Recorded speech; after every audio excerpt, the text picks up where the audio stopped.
Bonjour à tous, donc Dominique Séjalon, formateur à IFI, de formation initiale animateur. Après j'ai été éducateur sportif en judo, jiu-jitsu et boxe anglaise, il y a longtemps de ça. Après éducateur spécialisé, j'ai travaillé beaucoup dans la rue en tant qu'éducateur spécialisé et psychanalyse depuis un certain nombre d'années maintenant. Donc on va essayer de travailler. J'ai un petit challenge, déjà c'était monter sur l'estrade sans me faire mal, j'y suis arrivé. Et deuxième, en respectant le timing. Allez. Donc je vous propose de venir réfléchir sur la blessure. Et la blessure, j'ai intitulé des mots MAUX du corps aux mots MOTS de l'âme. Vaste programme.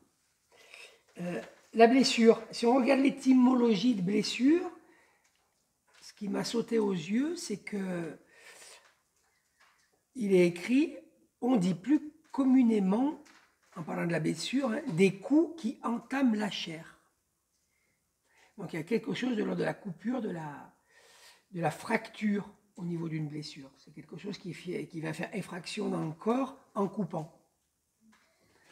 La psychanalyse, donc là c'est la blessure du corps, la psychanalyse va aussi parler de la blessure narcissique. La blessure narcissique, c'est quand l'individu vient être altéré au niveau de son sentiment d'estime de lui et d'amour de lui-même. Cette coupure donc de l'âme, cette coupure du corps qui vient de se marquer. Et ce que j'ai essayé de... Enfin, je vais surtout m'appuyer sur un analysant qui est resté un moment en cure et qui est venu sur une blessure et comment il a cheminé à travers cette blessure.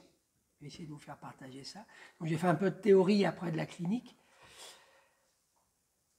Et je me disais comment la blessure du corps et cette blessure de l'âme, au lieu de se couper, encore une fois, peuvent essayer d'unifier quelque chose, comme si le corps venait unifier l'âme et comme si l'âme venait unifier le corps.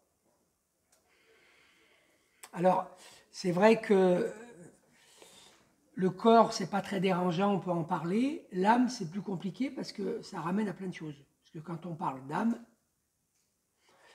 on y met tous des choses différentes.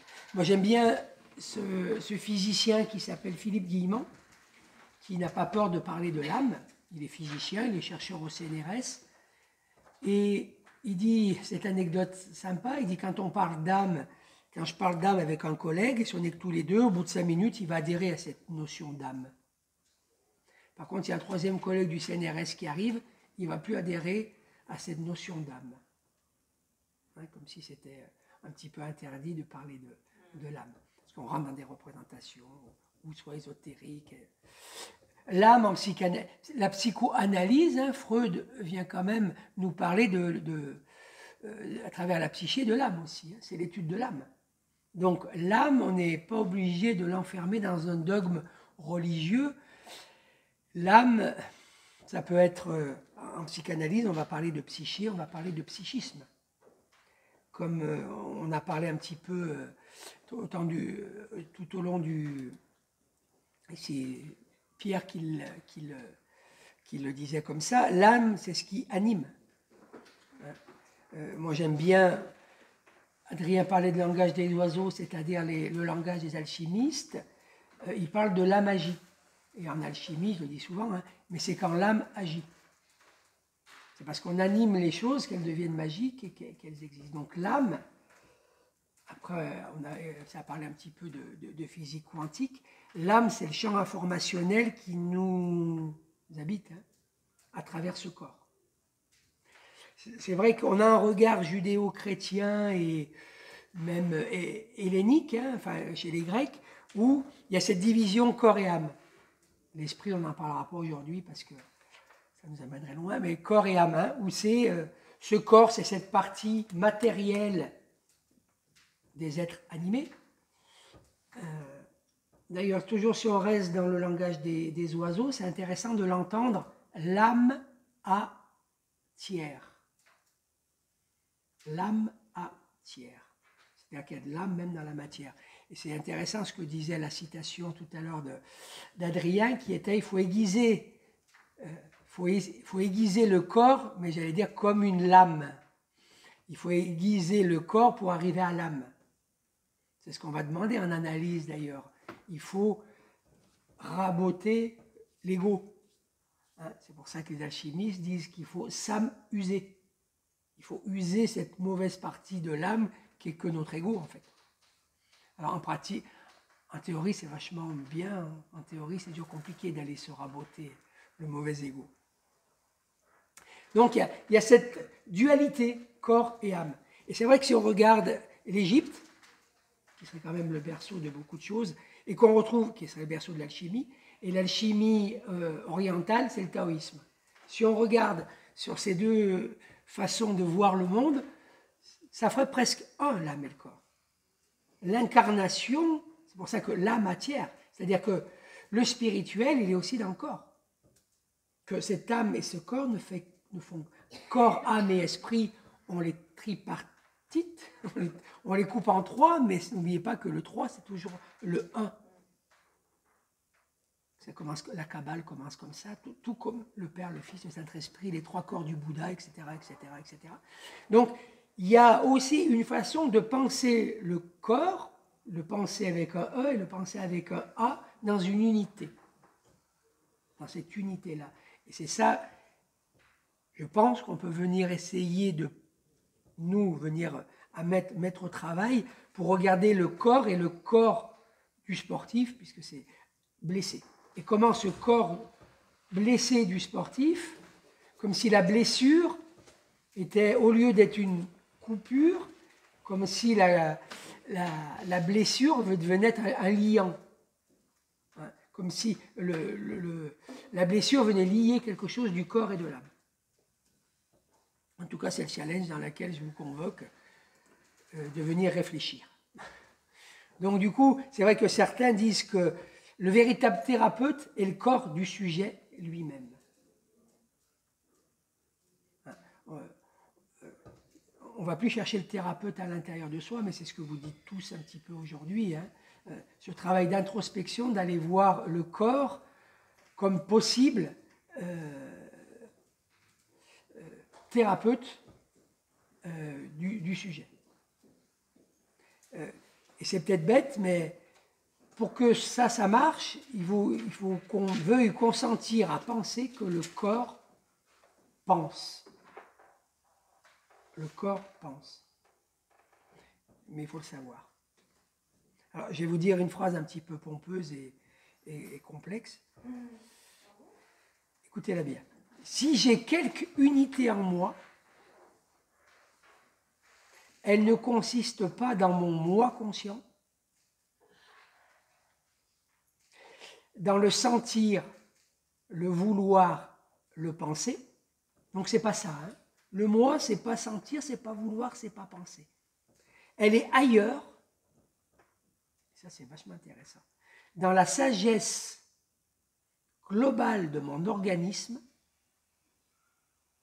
occupée à se conserver, à s'assimiler, à éliminer, à veiller au danger, mon moi conscient n'en est qu'un instrument.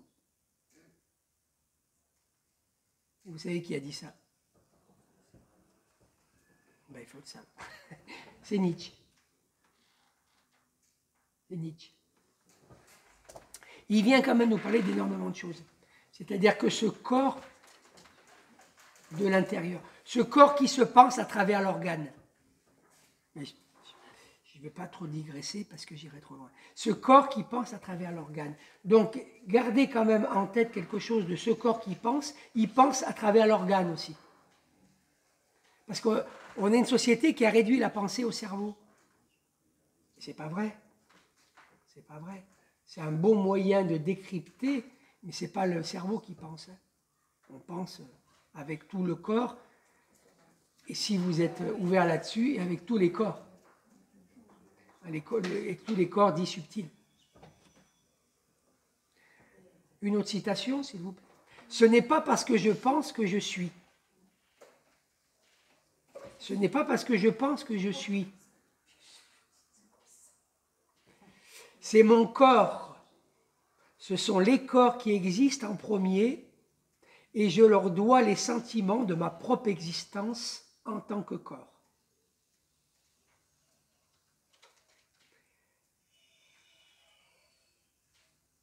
Spinoza. Oui, parce que je lui ai dit, je vais vous citer des mecs qui ont du level aujourd'hui. Spinoza dit, la conscience du corps est la conscience des mouvements qui affectent le corps.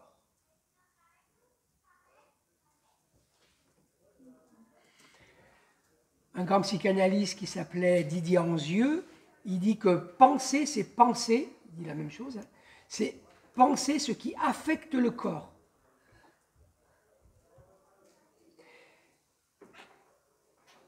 Mes organes pensent, mes organes délivrent des sensations, ces sensations, c'est ce qui me permet de me penser. C'est pas l'inverse. Hein? C'est Thich Nhat Hanh, un moine zen, qui dit cette phrase assez intéressante, il dit « Je pense, donc je ne suis pas là ». Parce qu'on pense pour ne pas être là aussi. C'est ce qu'on disait tout à l'heure avec Florian. Pour que l'éducateur soit efficace dans son acte, il faut qu'il soit présent. S'il pense trop au résultat escompté qu'il va penser ou mal penser qu'il va se passer, il va louper quelque chose. Des moments à être là, c'est simplement se penser soi. C'est là où je pense l'autre.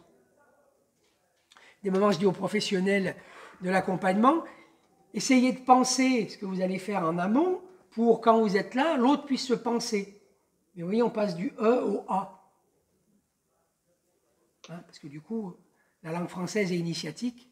Ça, c'est pas moi qui l'ai fait, mais j'en suis persuadé. Si le penser E et le penser A sont si proches, c'est bien que ça a un sens. Mais je pense mon corps, mais aussi mon corps permet de penser.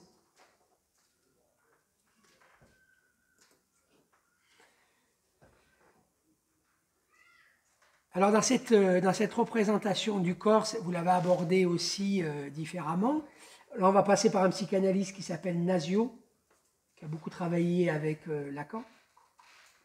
Et il dit que l'image de mon corps, c'est d'abord et avant tout hors de mon corps que je le perçois. Qu'est-ce qu'il est en train de nous dire? Ouais, je peux. L'image de mon corps, c'est d'abord et avant tout hors de mon corps que je l'aperçois. Ce qui nous dit, pour les élèves analystes, on le travaille souvent, et c'est ce que disait aussi d'une façon différente Florian. C'est ce que disait aussi Mireille, enfin, ce que tout le monde a dit un petit peu. Hein, c'est dans cette je me désengage, j'arrête de coller à l'autre. Originellement, j'arrête de coller au corps de la mère pour commencer à intégrer mon propre corps. C'est ce que dit, c'est quand Lacan dit cette phrase, la vie ne colle jamais, il faut entendre de ce côté-là. Si je colle au corps de l'autre, je ne peux pas rentrer dans mon axe d'individuation, en fait. Ça ne colle pas. C'est parce que ça décolle et que ça crée du manque, c'est dans ce manque que je commence à être. S'il n'y a pas de manque, il n'y a pas d'être. D'accord? Donc, rappelez-vous Lacan dans le stade du miroir, la mère porte l'enfant au miroir, l'enfant voit le corps de la mère, et c'est à travers la mère qu'il se voit. C'est ce qu'il nous dit Nasio. C'est-à-dire que je vais percevoir originellement le corps de l'autre, et à travers le corps de l'autre, je vais pouvoir commencer à identifier mon corps. C'est parce que je défusionne de l'autre que je suis. D'accord. Alors, c'est intéressant parce qu'on va revenir avec Nasio aussi à la douleur et à la blessure. Et il postule quelque chose de très intéressant dans la douleur physique corporelle. Hein. Il dit qu'elle est réinventée dans son aspect psychique. C'est-à-dire que le corps vient avoir une souffrance, une douleur, mais le psychisme vient réinventer cette douleur. Elle va laisser une trace. On parlait de traces, Florian parlait de la trace. Hein. Le psychisme produit une image de la blessure, une image associée à la douleur, à la mémoire de la douleur. La douleur ne siège plus dans la blessure ou la plaie réelle, mais dans la représentation inconsciente de celle-ci. C'est-à-dire que de cette douleur du corps réel vient se greffer dessus une représentation inconsciente de cette douleur. Mais ce qu'il faut comprendre, c'est que la douleur du corps vient réveiller une douleur psychique, une douleur inconsciente, qui à son tour réveille une douleur beaucoup plus archaïque. N'oubliez pas que l'inconscient ne connaît ni le temps ni l'espace. Donc une douleur de maintenant va venir ou peut venir réveiller une douleur du passé. Nous pouvons dire que la blessure du corps envoie un discours du corps exprimant une douleur rattachée à une souffrance plus archaïque, formant une angoisse au cœur même du corps. Mais c'est une angoisse, c'est une douleur qui dépasse, c'est ce que vous dites, c'est un petit peu ce qui a été dit, c'est-à-dire que des moments, on a peur d'avoir mal, on a peur d'avoir peur. Et c'est ça qui... Et des moments de peur d'avoir peur ou de peur de souffrir, c'est pour ça quand il dit « l'autre je saute, mais qu'est-ce que je risque? De me casser la clavicule. » Mais comme s'il venait authentifier, oui, ça fait mal, mais je ne vais pas rentrer dans un schéma d'être pris par cette peur, d'avoir encore plus mal, ça m'a fait penser à ça quand tu as dit ça. En plus, la clavicule, c'est intéressant. Hein. La clavicule, on en souffre en général quand on porte le poids de l'autre. Et là, comme s'il ne portait plus ce poids-là. J'accepte, je vais avoir mal, mais je ne vais pas souffrir ou avoir encore plus mal d'avoir peur de cette peur que va générer la clavicule. Il accepte en disant ça va me faire mal. D'ailleurs, c'est ce qui se passe de temps en temps quand on dit je vais passer par moi, c'est beaucoup plus simple. Je me rappelle, c'est contre un Italien en combat que je me casse là, le ligament. Et comme je m'étais déjà cassé un ligament, quand je suis arrivé au sol, j'ai entendu clac. Si vous cassez un ligament, hein, ça fait comme de la cagette. Et j'ai eu peur, j'ai eu mal parce que je me suis rappelé de cette douleur-là. Je vous promets, parce que j'ai strappé, j'ai repris le combat que j'ai perdu, mais bref. Je vais dans les vestiaires, j'enlève le strap, je sais que les collègues allaient me chercher, on allait faire la brinque, j'ai enlevé le strap, et j'ai jamais eu la sensation d'avoir mal. Mais quand je dis montre des moments se poussent à certains, ils vont me dire oh, ça fait mal. Ben non. Ils ont comme s'ils avaient eu peur ou mal pour moi, c'est ce que je dis quand on regarde. Donc évidemment, c'est peut-être l'âge, mais quand je vois mon fils qui fight, maintenant j'ai vachement plus peur maintenant. Mais c'est normal. Et lui, il me dit, mais t'as peur de quoi? Ou là, mais j'ai pas eu mal. On vient influencer une douleur, mais ah bah t'as dû avoir mal. Bah non, ça va. Alors pour celui-là, c'est vraiment au premier degré, j'ai jamais eu mal. C'est paradoxal. Mais hein, cette notion de douleur, mais là, quand ça claque, j'ai revécu, parce que celui-là, j'ai eu mal. Le croisé, j'ai eu mal quand il a cassé. Et j'ai eu mal longtemps, j'ai toujours mal. Mais là, avec le recul, je me suis dit, t'es venu ressortir une douleur qui n'avait pas lieu d'être, puisqu'en fait, t'as jamais eu mal.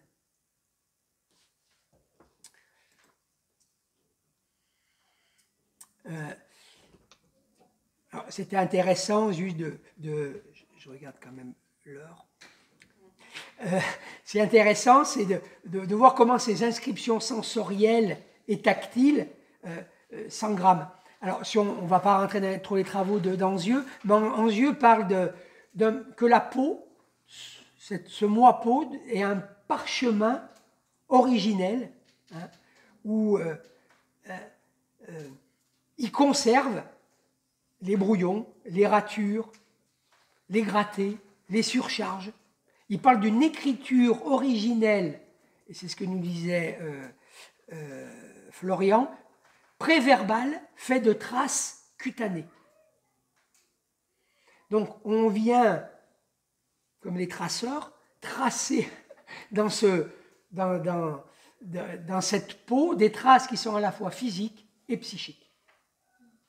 Et c'est ça les mémoires. On parle de ces... Et c'est très tôt, c'est ces premières... de l'ASU qu'un médecin... comment ça s'appelle les médecins qui... En néonatologie, non? Ouais, comment ça s'appelle? Néonat. Ouais. En néonat, qui a beaucoup travaillé sur ses premiers rapports au corps. Et il parle de la mémoire. C'est intéressant comme il l'amène. Regardez. Cette première mémoire prénatale est une mémoire par imprégnation. Elle est une première mémoire qui ne sait rien, qui ne peut rien dire. Mais elle ne garde aucun souvenir, mais elle est le souvenir même. Inscrite dans le corps lui-même.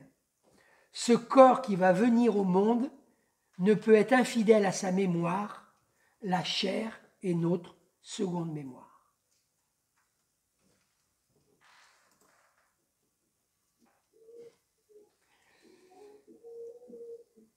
Alors, je vais peut-être passer par le cas clinique pour essayer de conceptualiser tout ça. Donc, un analysant qu'on va appeler au hasard Jacques, c'est après où je me suis dit, mettons. Donc, Jacques vient consulter pour des crises de panique. Crise de panique, angoisse forte. C'est un ancien joueur professionnel de foot. Après sa carrière, il est devenu agent. Et autour d'une séance, il relate sa blessure et sa blessure à la cuisse.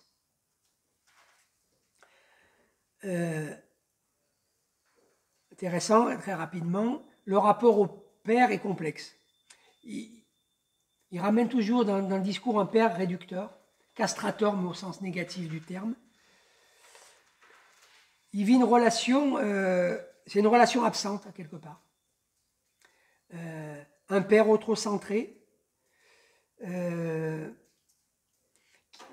particulier, un père qui était rejeté lui-même par son père, donc par le grand-père de Jacques, qui a voulu faire une carrière au foot, mais qui n'est pas arrivé. Et c'est vrai qu'il a une injonction très particulière par rapport à son fils, c'est-à-dire qu'il idéalise, il veut que son fils devienne joueur professionnel, donc il y a cette idéalisation, mais tout à la fois, il le rejette. Pas de soutien. Il faut qu'il y arrive, mais en même temps, c'est pour ça, dans une de ces séances, on est passé qu'il y avait une injonction inconsciente impossible de la part de ce père, c'est « faut qu'à travers toi, tu me valorises, mais moi, je ne te valoriserai pas. » Ouais. Donc, il est dans ce rapport au père assez complexe. Il relate une mère absente pour lui aussi, désaffectée, sauf très affectée par rapport à son frère, qui a maintenant 50 ans, vit toujours avec sa mère, parce que le père, entre-temps, est parti, mais la fusion mère-fils avec l'autre frère s'est renforcée. Donc lui, exclu de cette relation tout le temps, et qui dure encore à l'heure actuelle. À 15 ans, il part du foyer pour aller au centre de formation de Lyon. Malgré ses progressions footballistiques, le père toujours le soutient pas. Et il arrive à l'OL et il joue sous la direction d'un entraîneur mythique qui s'appelait, qui est décédé maintenant, Herbin, qui a entraîné Saint-Étienne, qui l'a fait monter à... Et Herbin, en fin de carrière, entraîné à Lyon, et tombe sur Herbin. Et dans le discours qu'il ramène, il y a quand même, on va le dire comme ça en termes analytiques, ce père fantasmatique que devient Herbin. Parce que du coup, il lui parle, comme s'il le nommait, comme s'il venait l'authentifier. En plus, c'est très particulier parce qu'Herbin était appelé le Sphinx, puisqu'il ne parlait très peu, ou alors que pour dire l'essentiel. Donc, celui qui parle très peu vient me parler, me valorise. on voit bien sur lui, il y a une forme d'idéalisation d'Herbin, et puis il vient remplacer ce père qui ne lui parlait pas. Pour une fois, ce père semble s'intéresser à moi. Alors bien entendu, les tête-à-tête dans le bureau d'Herbin viennent renforcer ce sentiment d'exister, là, et puis cette idéalisation d'Herbin, qui, la parole juste pour lui, savait nous motiver, il participait, il était là, quand on faisait des pompes, personne ne le battait, le père idéal.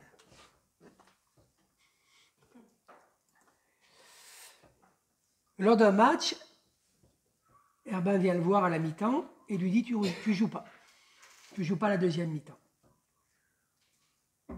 Ok. Il ne comprend pas. Il pense avoir fait une première bonne mi-temps. Il va dans le vestiaire, un peu en état de sidération. Dans cet état-là, il vient engrammer quelque chose à ce moment-là. Cette blessure narcissique, cette faille narcissique. 2 matchs plus tard, lors d'une action, il se blesse à la cuisse.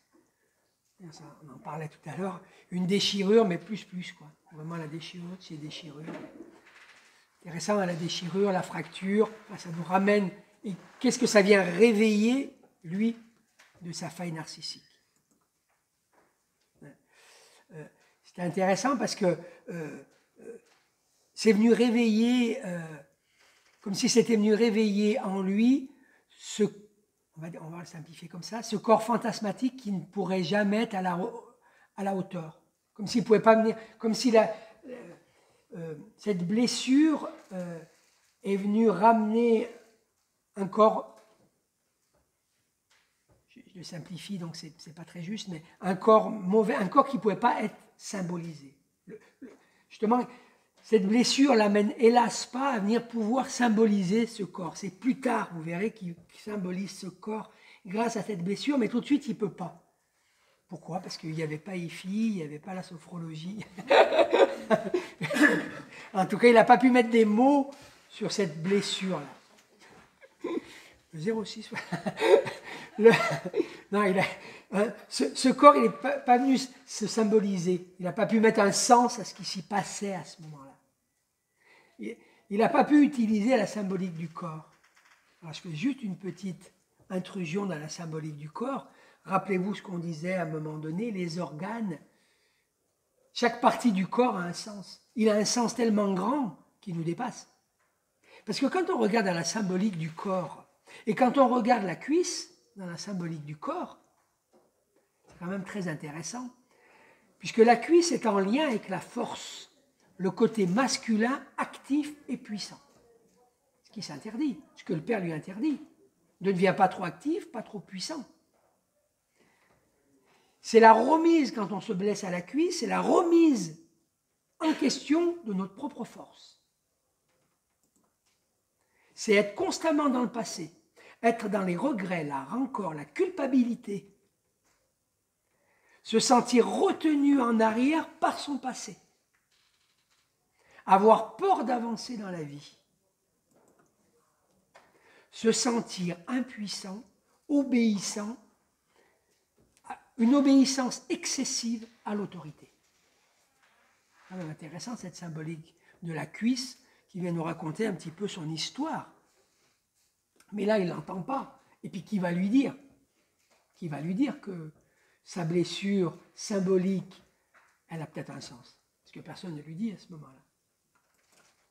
J'étais même passé pour la petite histoire. Zeus, rappelez-vous, pour Dionysos, qu'il enlève du ventre maternel pour le foutre dans sa cuisse. Et du coup, c'est le père qui est fantasme enfanté. Parce que dans le discours, en plus de Jacques, il n'y a pas tellement de la mère. Il n'y a que du père. Ce père, il faut qu'il me fasse advenir, il ne me fait jamais advenir. C'est quand même intéressant. C'est pour ça. Ainsi donc, la cuisse nous présente un lien de paternité, un lieu où le père peut faire naître son fils, ou pas. Ou pas. Toujours intéressant cette symbolique du corps quand même. Donc on voit bien que cet épisode, ça réveille tout ça chez lui, mais c'est pas dit, c'est pas parlé, donc il Il le garde. Il continue 2 années sa carrière en 2e division. Pas arrivé en première, quand même en 2e. Après, il s'investira comme agent, avec quand même je l'ai écrit comme ça, mais parce que c'est comme ça que je l'ai ressenti dans ces séances. Il se dévoue corps et âme dans ce métier. Et il veut désespérément mettre en avant les joueurs pour les amener de rien au sommet. Un petit peu comme il aurait voulu que le père fasse, qu'il n'a pas pu, enfin, ce qui se rejoue dans son... Il cherche désespérément à les faire reconnaître. Hélas, souvent quand ils arrivent à signer des contrats pro, quand il fait signer les contrats pro pour ses protégés, ces derniers changent d'agent. C'est quand même un milieu de requins, ce truc-là. Et lui, ben, on voit bien qu'il travaille aussi avec ses tripes là-dedans, parce que il y a tout l'affect qui est là, mais du coup, il est submergé par ça. Il est submergé, et hop, il rentre dans un burn-out. Et il arrête. Là, ça mène dans une régression. Tout ressort. Il se retrouve 2 ou 3 fois aux urgences, sur des attaques de panique. Il va mourir. Et c'est à ce moment-là qu'il dit, tiens, je vais rentrer en analyse. Quand même intéressant. On va aller vite, parce qu'il a fait une analyse relativement longue, mais c'était quand même intéressant de... Je dis comme ça, son travail en analyse a permis de mettre en place les liens suivants. Crise d'angoisse liée à son impuissance fantasmée chez les joueurs qu'il avait de pouvoir essayer de les valoriser, mais n'arrivait pas à les valoriser, qu'il a ramené à sa propre impuissance et son incapacité à être valorisé, que ce soit par le père, que ce soit par Herba. Du foot, il est passé au vélo. Chute de vélo. Bien entendu, il se blesse le psoas et la cuisse. C'est toujours intéressant le psoas, puisqu'on sait que c'est le muscle de l'âme. C'est intéressant. Et cette cuisse, qui vient réactiver tout ce travail de... Oui, le muscle de l'âme, c'est le muscle responsable aussi de la stabilité du corps. Il est situé près de l'os de la hanche et affecte la mobilité, l'équilibre, les mouvements, les articulations, etc. Une étude indique que ce muscle pourrait également être lié à notre bien-être en général.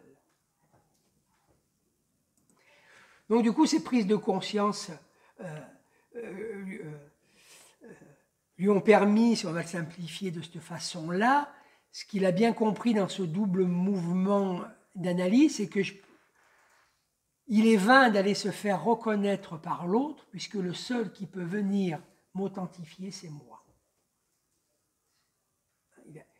Vraiment, il y a eu cette bascule-là à un moment donné, comme j'ai marqué, de se reconnaître de lui-même en quelque sorte. C'est cette phrase de Lacan, s'autoriser de soi-même et de quelques autres du symbolique, mais comme s'il est venu se reconnaître lui. Le seul qui peut venir se reconnaître, c'est soi-même. Et je ne peux plus aller faire reconnaître les autres, ils ne sont pas capacitaires à se reconnaître. Donc du coup, il a entrepris une formation de préparateur mental, ayant compris qu'il était plus confusionnel avec celui qui l'accompagne et qu'il ne cherche plus à se réparer à travers l'autre. On va toujours chercher, inconsciemment, à venir réparer quelque chose, qu'on soit dans le milieu médico-social, qu'on soit les psys, etc. Il y a bien un moment donné, il faut que ça s'arrête de venir se réparer sur l'autre. C'est plus possible. Je crois qu'on le met sur le Sisyphe. Cette phrase de Platon, si tu veux soigner l'autre, demande-lui s'il veut guérir. Il n'y a bien que lui qui est capacitaire à guérir. C'est le chemin qu'il a fait de sa propre guérison, de se mettre en paix dans cette relation à l'autre pour venir guérir ce corps, ou comment ce corps a permis, lui, qu'il vienne guérir cette relation psychique à l'autre et envers lui-même. Et Ça, c'est le fondement de toute psychanalyse, me semble-t-il, c'est que ça nous ramène sur cette posture éthique. Mais vous, comme tout le monde l'a dit un petit peu différemment, mais je crois que même Mireille l'a dit dans ces termes-là, c'était vraiment intéressant parce que ce qu'il va chercher dans la préparation mentale, c'est que c'est plus que le sportif soit l'objet de la performance, mais tous on l'a travaillé, vous l'avez travaillé différemment, hein, mais que d'en faire un sujet acteur de sa performance. Et la performance, c'est pas obligatoirement gagner. Être sujet, c'est advenir ce qu'on a à être. Et juste parce que je crois que c'est Pierre qui disait il n'y a pas de hasard dans l'existence. Il y a déjà, je pense, une trentaine d'années, la psychanalyse, je ne savais pas ce que c'était. Et j'étais en formation du tronc commun, 2e degré. J'ai rien compris. J'ai fait une formation où j'ai rien compris parce que c'était la nat, la physio, la bioméca. Je ne comprenais rien. Les prises de lactate, tout ça, la programmer l'entraînement. Ne me demandez pas, mais je me rappelle d'un cours. Puis je m'arrêterai là-dessus. Je me rappelle d'un cours qui n'est pas sur la blessure, mais il y avait bien cette blessure narcissique, si vous voulez. Un cours, mais je me rappelle comme si c'était hier, pourtant il y a une trentaine d'années, hein, un entraîneur du 400 ou du 800, je dis souvent cette anecdote, mais un entraîneur national, hein, qui était dans le haut niveau. Et au bout d'un moment, il dit, mais je vais vous parler de ma plus belle expérience d'entraîneur. Et je me suis dit, putain, le gars, il a sorti un ou une championne du monde ou une championne olympique, quoi. Son meilleur truc, lui, l'entraîneur niveau national. Et il passe par lui en disant qu'il était au bataillon de Joinville quand il était à l'armée, donc plus de copines, plus de ciné, plus de fac, que de l'entraînement, donc mes résultats vont monter. Et en fait, ces résultats ont descendu. Donc je ne comprends pas à l'époque, il dit ouais, donc du coup j'ai fait mon analyse. Okay. Je ne comprenais pas, mais bon. Et il dit, ben voilà, une jeune femme, très introvertie, pas de copains, l'entraînement. Là, à l'entraînement, elle tombe les records d'Europe, enfin, et compétition, 2e, 3e, 2e, 3e.